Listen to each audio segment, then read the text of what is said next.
جا رہا ہے، ان کی دکانیں جلائی جا رہی ہیں۔ یہ بسیں وسیں جتنی جلتی ہیں وہ اس لیے کہ زیادہ تر ٹرانسپورٹ جو ہے وہاں پر وہ پختونوں کے ہاتھ میں ہے۔ یہ وزیری وغیرہ لوگ جو ہے محسود ہیں، یہ لوگ ہیں وہاں پر جو ہے اکثر و بیشتر بہت سے مساجد کے اندر آپ کو جو امام ملیں گے وہ پٹھان ملیں گے، جو پہرے دار ملیں گے وہ پٹھان ملیں گے، بہت بڑی تعداد ہے۔ لیکن یہ کہ اس کے اوپر وہاں پر فساد شروع ہو گیا۔ بلوچستان کا معاملہ سب کو معلوم ہے۔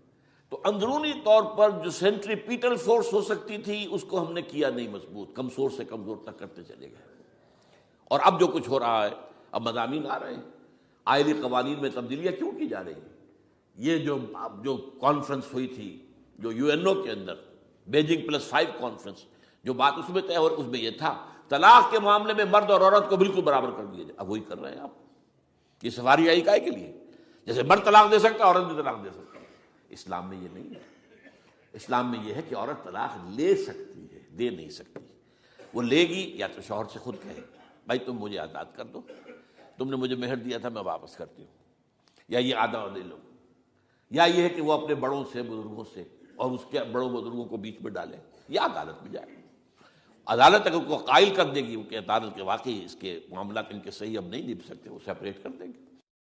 وہ ایک ہے خلا لی جا سکتی ہے، طلاق دی نہیں جا سکتی۔ یہ فرق رکھا گیا۔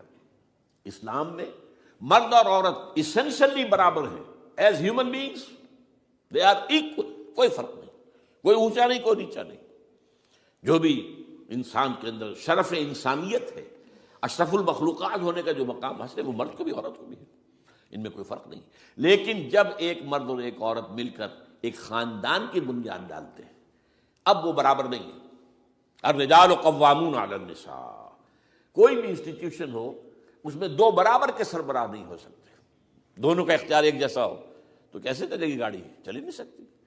آپ ڈائریکٹر جو ہے 100 بنا لیں، مینیجنگ ڈائریکٹر ایک ہوگا، ظاہر بات ہے دو تو نہیں ہو سکتے۔ لہذا انسٹیٹیوشن فیملی کے لیے اسلام نے جو نظام دیا ہے، یہی طلاق کا معاملہ ہے، وراثت کا معاملہ ہے، عورت کے ذمے کچھ اور کام لگائے ہیں، مردوں کے ذمے کچھ اور کام لگائے ہیں۔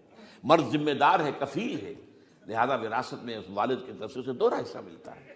لڑکی کی کوئی ذمہ داری ہے ہی نہیں، وہ تو بلکہ شادی بھی ہوگی تو شوہر سے مہر لے گی، لڑکا شادی کرے گا تو مہر دے گا۔ تو یہ تمام چیزیں جو ہیں آرٹیکولیٹڈ ہیں، یہ ایک دوسرے کے ساتھ منطقی طور پر جڑی ہوئی ہیں، اور وہ جو ہے تباہ کرنے کر تلے ہوئے ہیں ہمارے خاندانی نظام کو، عورت اور مرد کو برابر کر دیا جائے۔ یہ سارا، اور اس سے پہلے جو آیا تھا معاملہ وہ بھی تقریباً یہ ہے کہ زنا کے معاملے سے جو خوف ہو سکتا تھا عورت کو وہ ختم ہو جائے۔ اس لیے کہ عورت کا معاملہ کیا ہے، اگر زنا سے حمل رہ گیا تو اس کا ثبوت تو آ گیا، کوئی اور گواہ ہے یا نہیں ہے، یہ حمل کہاں سے لائی ہو تم؟ ٹھیک ہے، طے کیا کر دیا؟ پرچہ بھی درج نہیں ہو سکتا اس کا جب تک کہ 4 چشمدید گواہ جا کر کسی مجسٹریٹ کے سامنے گواہی نہ دیں کہ ہم نے اپنی آنکھوں سے دیکھا ہے، تب پرچہ درج ہوگا، تحقیق اس کے بعد ہوگی۔ یہ کہاں ہوگا؟ اس کا مطلب ہے وہ خوف ختم، جو خوف ہو سکتا تھا، جو عورت کو روکتا ہے۔ ایک تو یہ کہ ہمارے ہاں وہ جو بھی آبادی کا معاملہ تھا اور یہ جو برتھ کنٹرول کے معاملے نے آ کر خوف ختم کیے تھے، اور اس کی باقاعدہ جو ہے امریکہ میں، یورپ میں تعلیم دی جاتی ہے، ٹین ایجرز کو اسکولوں کے اندر سکھایا جاتا ہے کہ تم جو چاہو کرو، لیکن یہ کہ یہ ذرا یہ احتیاط کرو، بس اللہ خیر سمجھ۔ وہی اسی رن پر ہماری تہذیب کو لے جانا چاہتے ہیں۔ اب یہ دونوں نقشے ایسے ہیں کہ جس کے نتیجے میں جیسا کہ میں نے عرض کیا، محسوس ایسا ہوتا ہے، یہ میں ابھی کہہ رہا ہوں، میں یقین سے نہیں کہہ سکتا۔ وَإِنْ أَدْرِي لَعَلَّهُ فِتْنَةٌ لَكُمْ وَمَتَاعٌ إِلَىٰ حِينٍ، ہو سکتا ہے، ہوپنگ اگینسٹ ہوپ، ہو سکتا ہے کوئی معجزہ آ جائے اللہ تعالیٰ کی طرف سے، جیسے کہ پہلے معجزہ آیا تھا تو خدایا آن کرم بارے دیگر کو نے اللہ دوبارہ بھی معجزہ دکھا، اور ان تمام سختیوں سے، ان تمام سے ہمیں گزار کر اس کا امکان موجود ہے۔ امکان کو میں نفی نہیں کر سکتا، اس لیے کہ اللہ کی قدرت ہے۔ یخرج الحی من المیت، مردے سے زندہ کو برآمد کرتا ہے۔ ایک قوم مر چکی ہو اس میں سے ایک زندہ قوم برآمد ہو جائے، جیسا کہ میں نے پچھلے سال جو تحریک چلی تھی، جو وکلا کی، تو میں نے کہا تھا کہ مجھے یہ گمان ہوا کہ میں یہ سمجھ بیٹھا تھا کہ یہ قوم بالکل مر چکی ہے، لیکن نہیں، جان ہے۔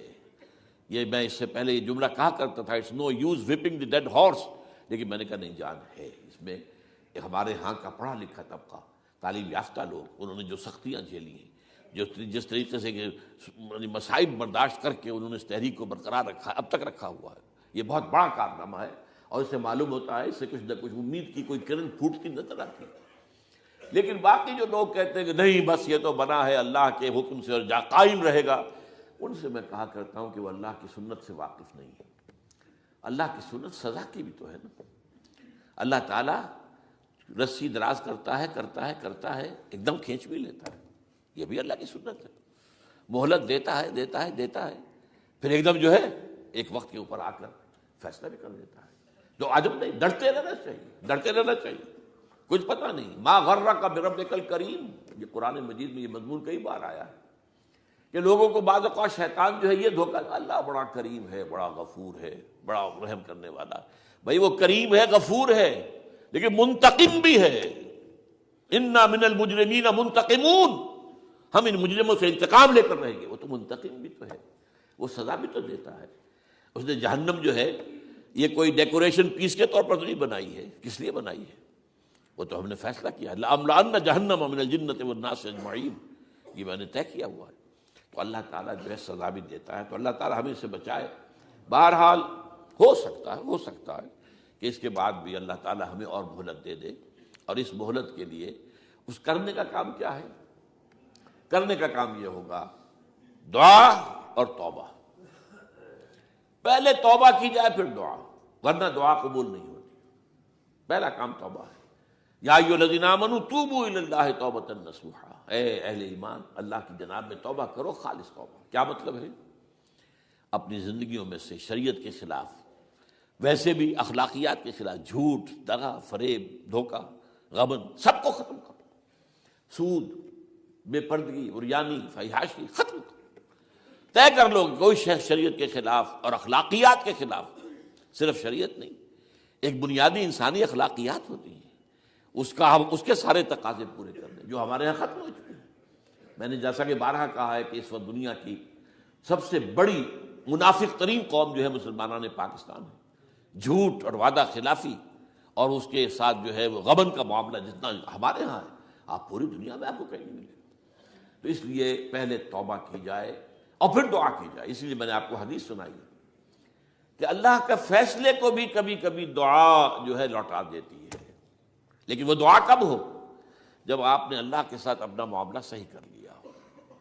فرمایا حضور نے، جو میں نے ترمذی کی روایت آپ کو سنائی، لا يرد القضاء الا الدعاء، اللہ کا فیصلہ بھی کبھی کبھی اللہ تعالیٰ کسی فیصلے کو مؤخر کر دیتا ہے۔ حضرت یونس علیہ السلام کی قوم پر اللہ کا فیصلہ آ چکا تھا، عذاب کے آثار شروع ہو چکے تھے، پوری قوم نے توبہ کی، اللہ تعالیٰ نے عذاب کو جو ہے وہ وہاں سے ہٹا لیا ان کے سروں پر سے، اور ایک مدت تک کے لیے انہیں مہلت وسیع دے دی۔ تو اس کے لیے تو یہ ہے کہ توبہ کی جائے اور دعا کی جائے، اور اس میں یہ ہے کہ اس میں اس توبہ کا ایک حصہ لازماً یہ ہونا چاہیے کہ ہم طے کر لیں کہ اللہ اب مجھے اپنی بہترین توانائیاں، اپنی قوتیں، صلاحیتیں، وسائل خرچ کرنے ہیں اور تیرے دین کو قائم کرنے کے لیے۔ اس کے لیے کسی نہ کسی جماعت کے اندر، جس کو بھی آدمی سمجھے کہ ہاں یہ بہترین جماعت ہے، یہ صحیح ترین جماعت ہے، یہ واقعی اسلام کو قائم کرنے کے لیے کام کر رہے ہیں، اور واقعی اس طریقے سے کر رہے ہیں جس طریقے سے وہ ہو سکتا ہے، اگر آپ اس پر لیکن لازم سمجھیں لا اسلام الا بالجماعہ، کوئی اسلام نہیں ہے جماعت کے بغیر۔ یہ حضرت عمر رضی اللہ تعالیٰ عنہ قول ہے، اور حضور کی حدیثیں تو میں نے 12 آپ کو سنائی ہے۔ انی آمرکم بخمس اللہ امرنی بہن بالجماعت والسمع والطاعۃ والہجرۃ والجہاد فی سبیل اللہ، میں تمہیں 5 باتوں کا حکم دے رہا ہوں، اور یہ 5 باتیں وہ ہیں جن کا اللہ نے مجھے حکم دیا ہے، جماعت، سمع و طاعت اور جہاد و ہجرت، یہ 5 باتیں۔ تو اس لیے توبہ کے اندر یہ لازمی جز ہونا چاہیے کہ اب ان صلاتی و نسکی و محیای و مماتی للہ رب العالمین، یہ فیصلہ کر لیجئے۔ اس کے بعد یہ ہے کہ اللہ تعالیٰ اس پر استقامت عطا فرمائے، اس کی بھی خود دعا کیجئے کہ اللہ اب تو نے مجھے یہ ہدایت دے دی ہے، تو اب لا تزغ قلوبنا بعد اذ ہدیتنا وہب لنا من لدنک رحمۃ انک انت الوہاب۔ ایک دوسری آخری بات میں آج صاحب سے کہہ رہا ہوں، ڈرتے ڈرتے، اگر خدا نہ خواستہ خاکم بدہن، اگر پاکستان کے لیے بھی اللہ تعالیٰ کی طرف سے آخری سزا کا فیصلہ ہو گیا ہو، جس کے چرچے ہیں، تیری بربادیوں کے مشورے ہیں آسمانوں پر، وہ آسمان اوپر کے آسمان اور ہیں، زمین کے آسمان بھی تو ہیں نا۔